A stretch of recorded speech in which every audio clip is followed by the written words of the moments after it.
8년 동안 남편 법인을 키웠습니다. 흑자 전환시키고 거래처를 3곳에서 20곳으로 늘렸습니다. 이혼 도장을 찍던 날 그 거래처 전부가 사라졌습니다. 제가 없앤 겁니다. 오늘 이야기 끝까지 함께 해주시겠어요? 바로 시작합니다. 인천가정법원 복도는 형광등 불빛이 창백했습니다. 맞은편 대기 의자에 중년 부부가 나란히 앉아 서로 다른 방향을 바라보고 있었고 안내방송이 끊김없이 흘러나왔지만 아무도 귀담아 듣지 않았습니다. 접수 창구 앞에 두 사람이 섰습니다. 윤세아와 최진우였습니다.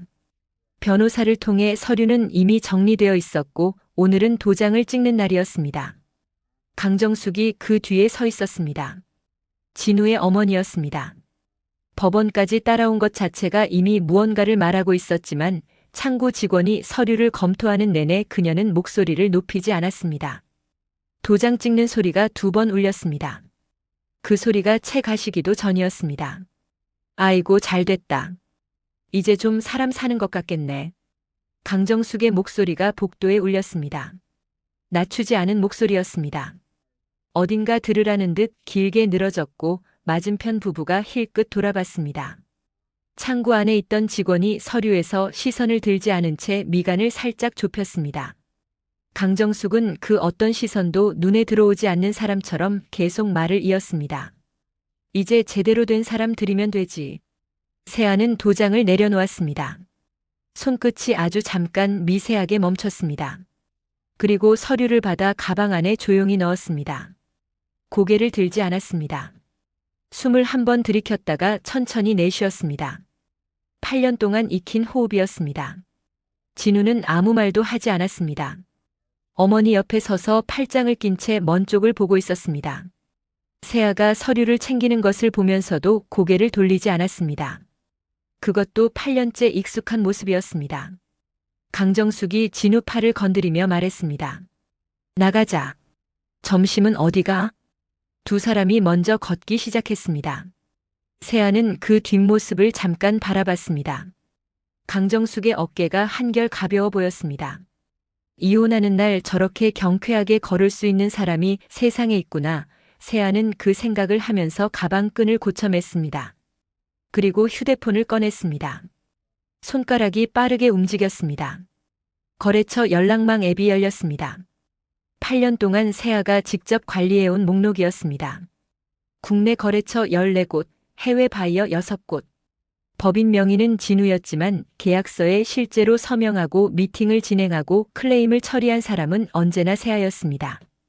전송 버튼을 눌렀습니다. 거래처 이관 요청 메일 20건. 보낸 메일함에 숫자가 붙었습니다. 세아는 화면을 확인하고 가방 안에 휴대폰을 넣었습니다. 법원 유리문을 밀고 나왔습니다. 강정숙과 진우는 이미 저만치 앞에서 걷고 있었습니다.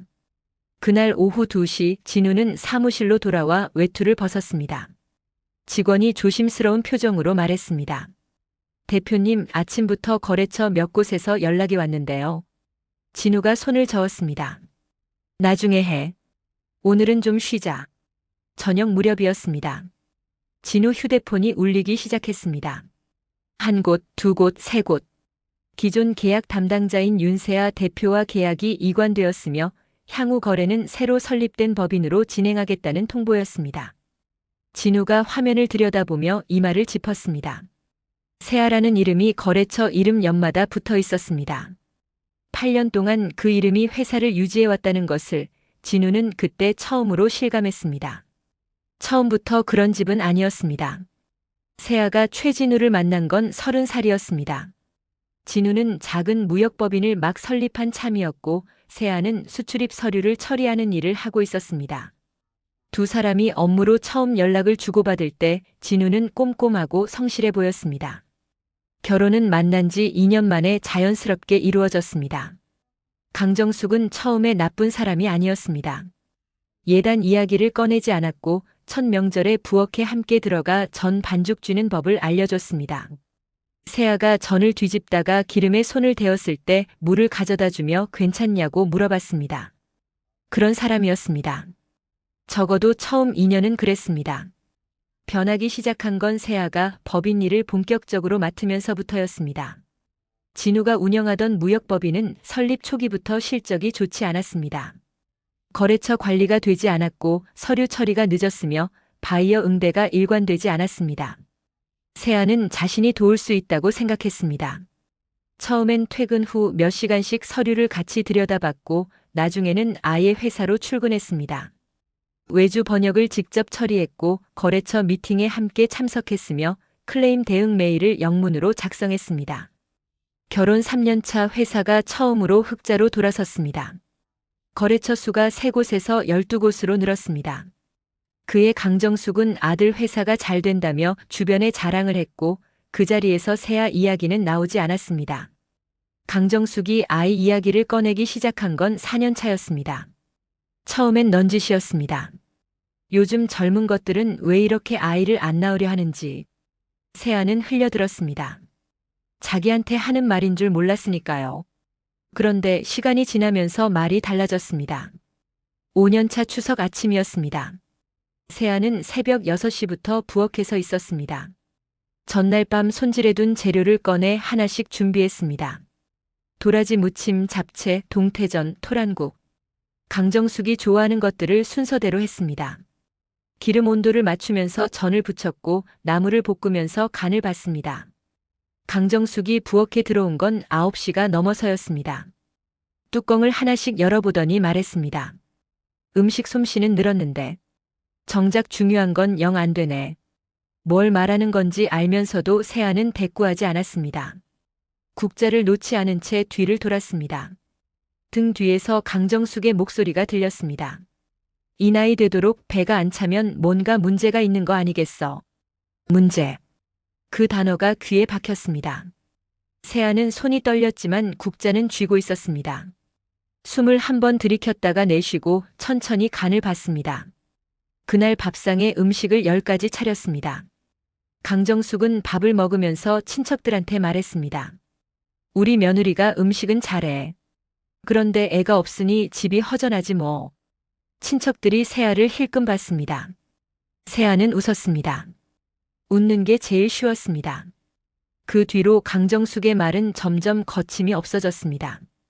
명절마다 제삿날마다 아무도 아닌 평범한 주말 저녁에도 부엌에서 일하는 세아의 등 뒤에 대고 했습니다.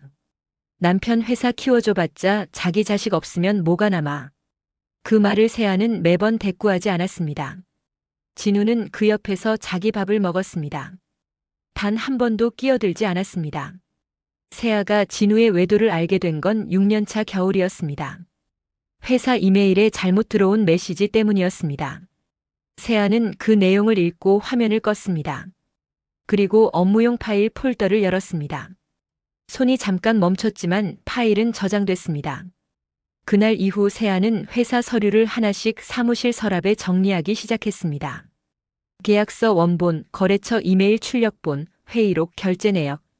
하나씩 조용히. 이혼 서류를 접수하고 사흘이 지났습니다. 세아는 종로의 작은 공유 오피스를 빌려 새 법인 설립 신청을 마쳤습니다. 상호는 세아가 직접 지었습니다. 거래처 이관 메일을 받은 해외 바이어 중 이미 4곳에서 답장이 와 있었습니다. 윤 대표님이 나가시면 계약은 새 법인으로 이어가겠습니다. 그런 내용이었습니다. 진우 측 변호사에게서 연락이 온 건 법인 설립 신청을 마친 다음 날이었습니다. 내용은 예상과 크게 다르지 않았습니다. 법인 자산 반환 청구, 거래처 이관이 업무상 배임에 해당한다는 주장이었습니다. 세아의 변호사가 서류를 검토한 뒤 전화를 걸어왔습니다. 강경하게 나오네요. 어떻게 하시겠어요? 세아는 잠깐 대답하지 않았습니다. 창밖에 이른 봄 바람이 불고 있었습니다. 자료 준비해서 보내드릴게요. 전화를 끊고 사무실 서랍을 열었습니다. 낡은 클리어 파일들이 있었습니다. 법인 설립 초기부터 세아가 직접 작성해온 회의록, 거래처와 주고받은 이메일 출력본, 세아 이름으로 서명된 계약서 23건, 진우의 이름으로 된 계약서는 법인 서랍 전체를 뒤져도 2건이 전부였습니다. 그리고 초기 설립 서류, 그리고 강정숙의 아파트가 담보로 잡혀있는 대출 신청서 1장. 세아는 파일을 하나씩 넘기면서 손에 쥔 서류들을 세었습니다. 배임이 되려면 맡은 업무를 저버려야 합니다. 처음부터 세아 이름으로 만든 계약들을 세아가 설립한 회사로 이관한 것은 배임이 아니었습니다. 그 무렵 강정숙은 아들 집 소파에 앉아 있었습니다. 진우가 서류를 들여다보고 있었고 강정숙이 주방에서 국을 끓이며 말했습니다. 세아가 거래처를 가져갔다는 게 말이 돼? 그 거래처가 우리 진우 법인 거지. 진우가 대답하지 않았습니다. 법원 가면 내가 대표잖아. 대표가 이기는 거야. 진우는 고개를 끄덕였습니다. 그러나 서류 위에 올려놓은 손이 조금 경직돼 있었습니다. 변호사가 자료를 많이 가지고 있다고 했다는 말이 귓가에 맴돌았습니다. 23건, 2건. 그 숫자의 차이를 진우는 아직 인식하지 못하고 있었습니다. 법원 접수 통보가 온 건 봄비가 내리던 아침이었습니다. 업무상 배임 혐의 고소장 접수. 세아는 이메일을 열고 내용을 읽었습니다. 예상했던 수순이었는데도 실제로 문서로 확인하니 숨이 잠깐 막혔습니다. 변호사에게 전화했습니다. 고소장 보셨죠? 방금 받았어요. 세아 씨 더 있어요. 진우 씨 측에서 세아 씨 명의 계좌에 가압류 신청을 동시에 냈어요.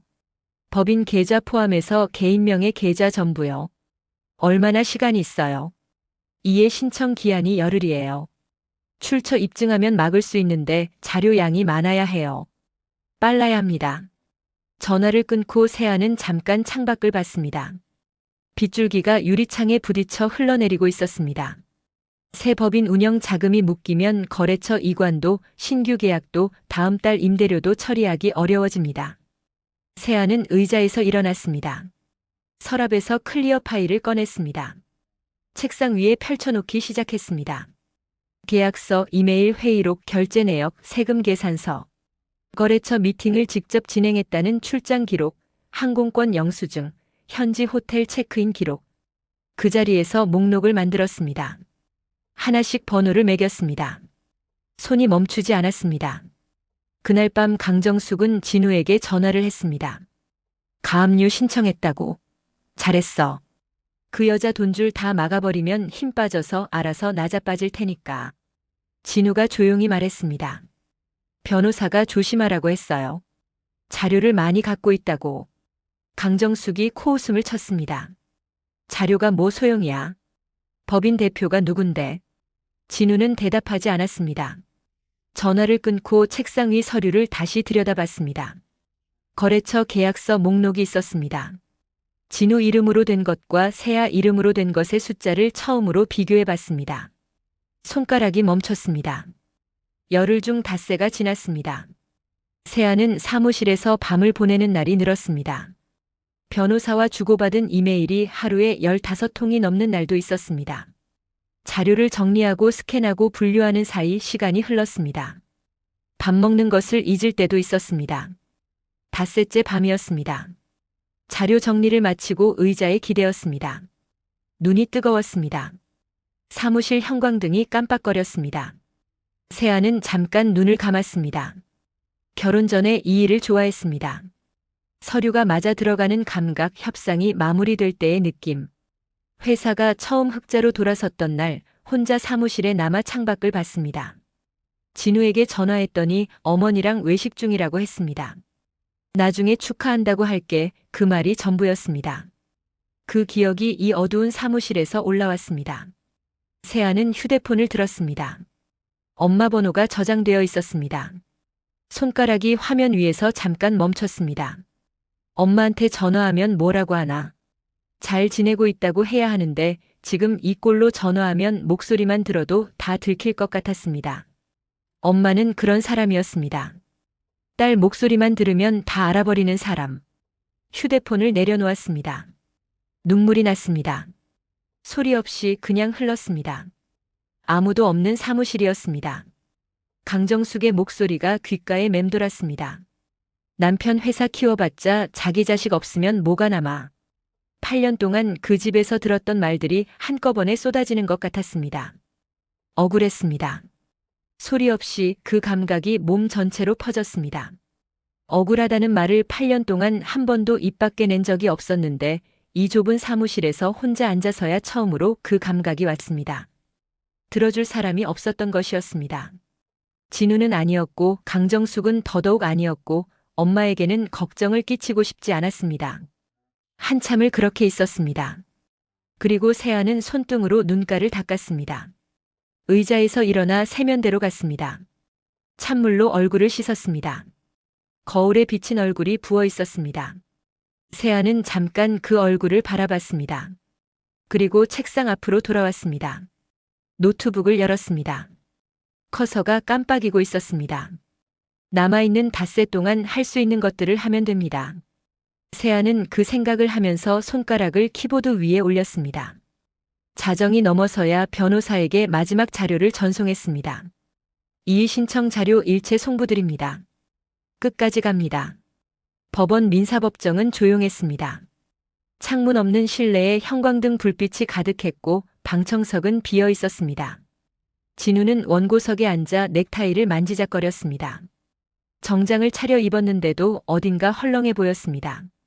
세아는 피고석에 앉아 정면을 봤습니다. 진우 쪽은 보지 않았습니다. 진우 측 변호사가 먼저 입을 열었습니다. 법인 설립부터 자금 조달까지 모든 의사결정은 원고가 내렸습니다. 피고는 서류 처리를 보조한 것에 불과하며 원고 모르게 거래처를 이관한 행위는 업무상 배임입니다. 세아 측 변호사가 자료 묶음을 들어올렸습니다. 피고 이름으로 체결된 계약서 23건을 제출합니다.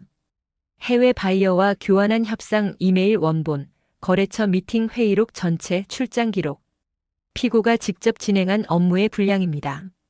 원고가 서명한 계약서는 이 중 2건입니다. 법정 안 공기가 무거워졌습니다. 판사가 서류를 펼쳐들었습니다. 진우가 변호사 쪽으로 몸을 기울여 낮게 뭔가 말했습니다. 변호사의 표정이 굳었습니다. 피고 측 추가 자료 있습니까? 네. 법인 운영 기간 동안 원고 개인 카드가 법인 비용으로 처리된 내역 전체를 제출합니다. 업무 관련성이 없는 개인 지출이 다수 포함되어 있습니다. 진우가 자리에서 반쯤 일어섰습니다. 그건 다 업무 때문에 쓴 거예요. 회사 일로 쓴 거라고요. 판사가 진우를 바라봤습니다. 진우 측 변호사가 진우 소매를 잡아당겼습니다. 만류하는 뜻이었습니다. 진우가 자리에 앉았지만 얼굴이 붉어져 있었습니다. 세아는 그 장면을 보지 않았습니다. 여전히 정면을 보고 있었습니다. 판사가 말했습니다. 배임 주장은 제출된 자료만으로 입증이 어렵습니다. 법인 자금 운용 관련 사항은 추가 심리가 필요합니다. 복도로 나오자마자 진우가 변호사를 붙잡았습니다. 어떻게 된 거예요? 이러면 내가 지는 거잖아요. 변호사가 낮은 목소리로 말했습니다. 증거 구조가 상대편에게 너무 유리해요. 합의를 생각해 보시는 게 나을 수 있어요. 진우 목소리가 올라갔습니다. 내가 왜 합의를 해요? 복도를 지나던 사람들이 힐끔 돌아봤습니다. 세아는 반대편 복도를 걷고 있었습니다. 진우 목소리가 등 뒤로 들렸습니다. 걸음을 멈추지 않았습니다. 법원 유리문을 밀고 나왔습니다. 바깥 공기가 차가웠습니다. 세아는 잠깐 멈춰서서 숨을 들이켰습니다. 그리고 파일 가방을 쥔 채 걸음을 옮겼습니다. 판결은 오전에 났습니다. 배임 혐의 불성립. 법인 실질 운영자 세아 측 주장 인용. 가압류 해제. 변호사가 악수를 건넸습니다. 세아는 고개를 끄덕였습니다. 법원 건물을 나오면서 휴대폰에 메시지 하나를 보냈습니다. 새 법인 거래처 담당자에게 계약 체결 준비 요청이었습니다. 진우는 그날 오후 사무실에 혼자 남았습니다. 직원 2명은 이미 일주일 전부터 출근하지 않고 있었습니다. 전화가 오지 않았습니다. 거래처 목록을 열어봤지만 남아있는 계약이 없었습니다. 강정숙에게 전화했습니다. 엄마 패소했어요. 강정숙의 목소리가 높아졌습니다. 어떻게 그럴 수가 있어? 변호사가 뭐 했어? 그보다 회사 대출 이야기 해야 할 것 같아요. 담보로 잡힌 거 있잖아요. 강정숙이 말이 없었습니다. 법인이 운영 정지 상태라 대출 이자를 못 내고 있어요. 석 달째예요. 은행에서 연락이 왔어요. 전화 저편에서 강정숙이 숨을 들이켰습니다. 그 숨소리가 한참 이어졌습니다. 내 집이. 네. 전화가 끊겼습니다. 강정숙은 거실 소파에 앉아 창밖을 봤습니다. 30년 동안 살아온 동네가 보였습니다. 슈퍼마켓 간판, 익숙한 버스 정류장, 매년 봄마다 벚꽃이 피던 가로수. 그것들이 지금 이 순간 갑자기 낯설게 느껴졌습니다. 집행관이 방문한 건 그로부터 일주일 뒤였습니다. 강정숙이 현관문을 열었을 때 2명의 남자가 서류를 내밀었습니다. 채권 회수 관련 압류 집행입니다. 강정숙은 서류를 받아들고 거실로 들어갔습니다. 빨간 딱지가 벽에 붙었습니다. 붙박이장에도 냉장고에도 소파 옆 협탁에도 강정숙이 30년 동안 손수 골라 들여놓은 것들이었습니다. 벽지는 5년 전에 새로 바른 것이었고 붙박이장은 이사 오던 해에 맞춘 것이었습니다. 집행관들이 나간 뒤 강정숙은 소파에 앉아 딱지들을 하나씩 세었습니다. 하나, 둘, 셋. 눈물이 났습니다. 손으로 입을 막았는데 소용이 없었습니다. 어깨가 들썩이면서 소리가 새어나왔습니다. 진우한테 전화했습니다. 신호만 갔습니다. 다시 걸어도 받지 않았습니다. 법원 복도에서 박수를 치던 날이 생각났습니다. 이제 제대로 된 며느리 들이면 된다고 기뻐서 손뼉을 쳤던 그날. 그 자리에 세아가 없었으면 하고 바랐던 8년. 강정숙은 무릎 위에 두 손을 올려놓고 손등을 내려다봤습니다. 혼잣말이 나왔습니다. 내가 너무 했나? 아무도 없는 거실이었습니다. 대답해줄 사람도 없었습니다. 빨간 딱지들이 말없이 벽에 붙어 있었습니다. 인천공항에서 택시를 잡았습니다. 기사가 어디 가시냐고 물었습니다. 세아는 친정 엄마 집 주소를 댔습니다. 결혼하고 나서 처음으로 그 주소를 말하는 것이었습니다. 명절에도 생일에도 항상 시댁 일정이 먼저였고 친정은 늘 다음이었습니다. 그 다음이 8년 동안 한 번도 먼저가 되지 않았습니다. 택시가 익숙한 골목으로 들어섰습니다. 엄마가 현관 앞에 나와 있었습니다. 전화도 안 했는데 그냥 나와 있었습니다. 세아가 서류 가방을 들고 걸어가자 엄마가 두 팔을 벌렸습니다. 우리 딸. 그 두 마디에 세아 눈이 뜨거워졌습니다. 엄마 품에 안겼습니다. 엄마 냄새가 났습니다. 어릴 때랑 똑같은 냄새였습니다. 짐을 들여놓고 엄마가 국을 끓이기 시작했습니다. 세아는 소파에 앉아 집을 둘러봤습니다. 8년 전에도 이 소파였고 저 벽시계였고 저 낡은 책장이었습니다. 아무것도 달라진 게 없었습니다. 주방에서 국 끓는 소리가 들렸습니다. 엄마가 뭔가 혼자 중얼거리는 소리가 들렸습니다. 아무것도 긴장할 필요가 없는 소리였습니다. 그때 휴대폰이 울렸습니다. 화면에 강정숙이라는 이름이 떠 있었습니다. 세아는 화면을 한번 보고 받았습니다. 세아야. 목소리가 작았습니다. 힘이 없었습니다. 네. 강정숙이 잠깐 말이 없었습니다. 숨을 고르는 소리가 들렸습니다. 집에 딱지가 붙었어. 진우는 전화를 안 받고. 나 혼자 있는데. 목소리가 잠깐 갈라졌습니다. 미안해, 세아야. 내가 너한테 너무 많이 했어. 아이 이야기도 그렇고. 그때 얼마나 상처가 됐을지 몰랐어. 집이 경매로 넘어갈 것 같으니까 다급하기도 하고. 그런데 그게 다가 아니야. 정말로 미안하다. 세아는 창밖을 봤습니다. 골목에 가로등이 켜지기 시작하고 있었습니다. 8년이라는 시간이 그 불빛 안에 잠깐 겹쳐 보였습니다. 새벽 6시에 일어나 국을 끓이던 날들, 손이 떨렸지만 국자를 놓지 않았던 날들. 웃는 게 제일 쉬웠던 그 자리들이. 어머니. 응, 세아야. 그 말. 8년 전에 들었으면 어땠을까요? 통화가 끊겼습니다. 세아는 휴대폰을 소파에 내려놓고 눈가를 손등으로 한번 닦았습니다. 부엌에서 엄마가 불렀습니다. 세아야, 국 다 됐다. 밥 먹자. 세아는 일어섰습니다. 뚝배기에 된장국이 담겨 있었습니다. 엄마가 밥 공기를 밀어주며 말했습니다. 많이 먹어.